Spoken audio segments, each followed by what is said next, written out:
Hi, this is Raj from Dad Space, and we're here with Craig David. Your parents separated when you were younger.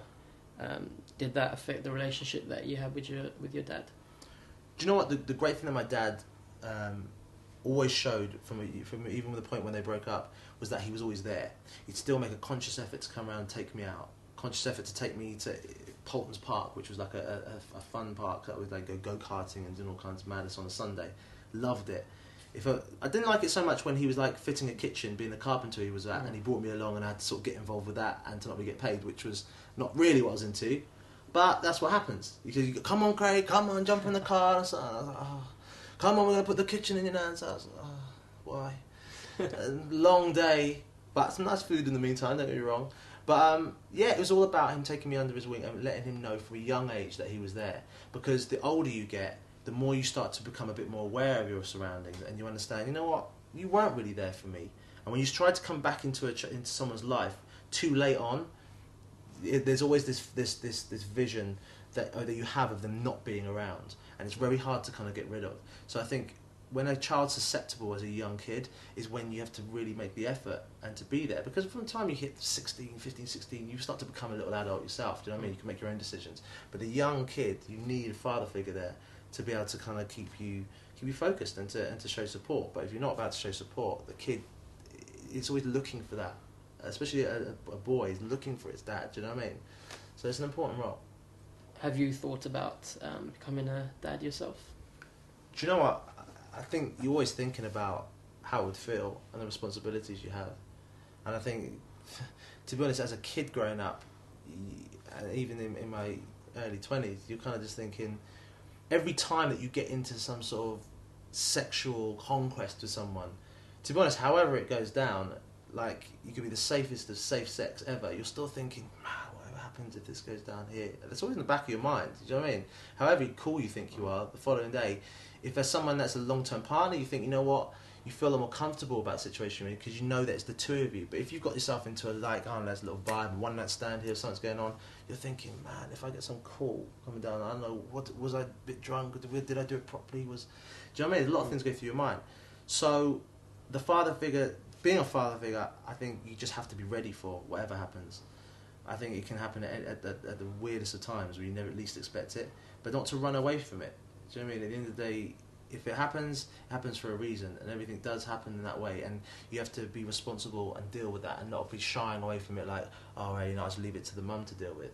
Do you know what I mean? Because that kid will grow up, and that kid could possibly be the next president. Do you know what I mean? Now we've got it's opened it up now. The first black president of the United States of America, Lewis Hamilton being the first black Formula One race car champion.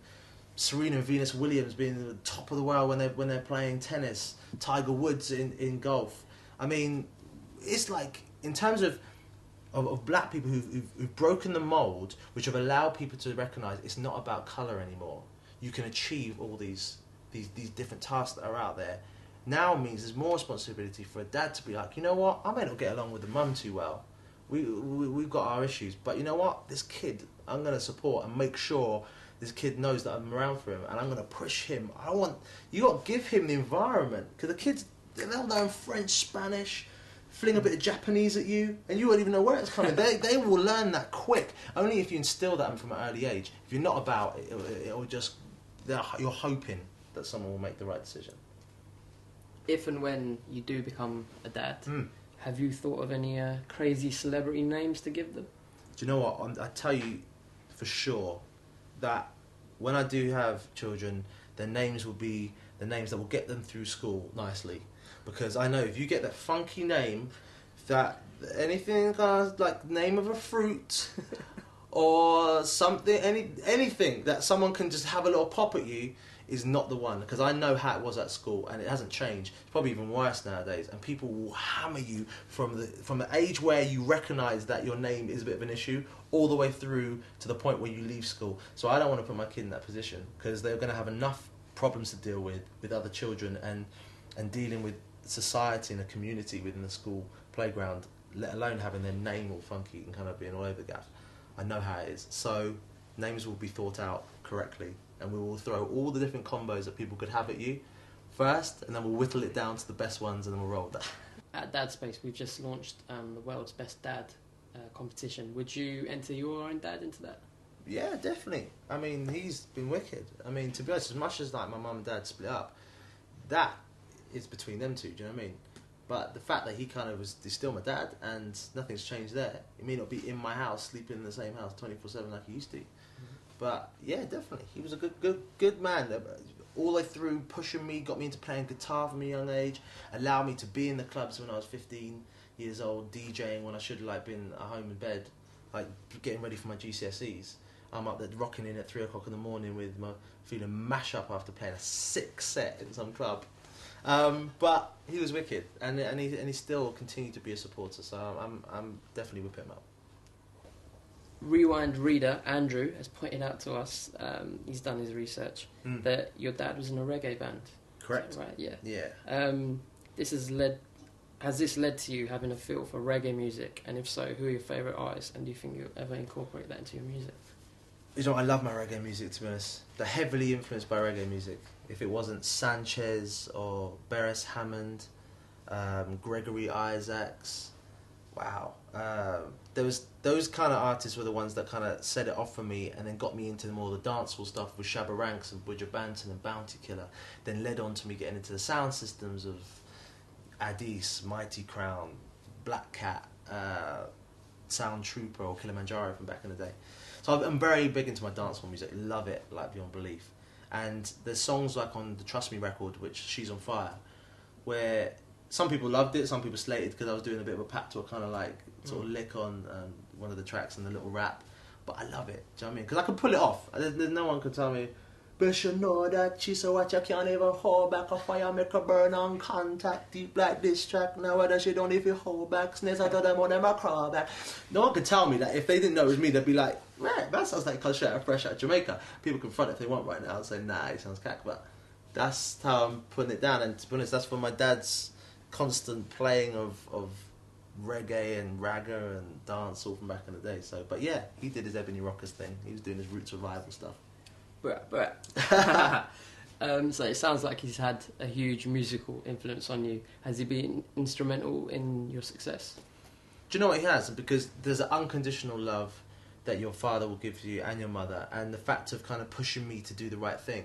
The fact that I had a good father figure in my life gave me a responsibility as his son to do him proud. And sometimes you can be a walkover to certain. You always lean to the person who is the lightest touch, the soft touch in your family that you think, I'll get away because my mum might be kind of the soft touch. Yeah. Don't get me wrong, there's hard mums out there as well. But you always lean to the weakest link to try and get what you want. Whereas my dad wasn't having it.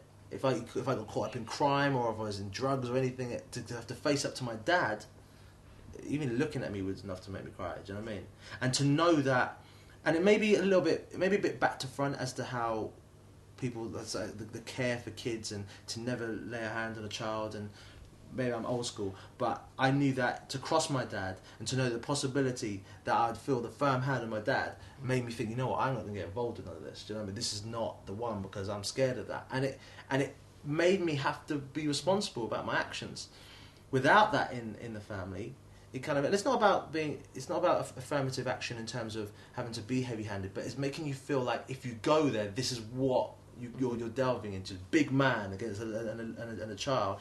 I think it reinforces that who's the dad, who's wearing the trousers here. Because as soon as you lose that, then a kid will just they'll run riot in that house. As soon as they know that they can take you there, you've lost it. You've lost control. There's no point in trying to come back.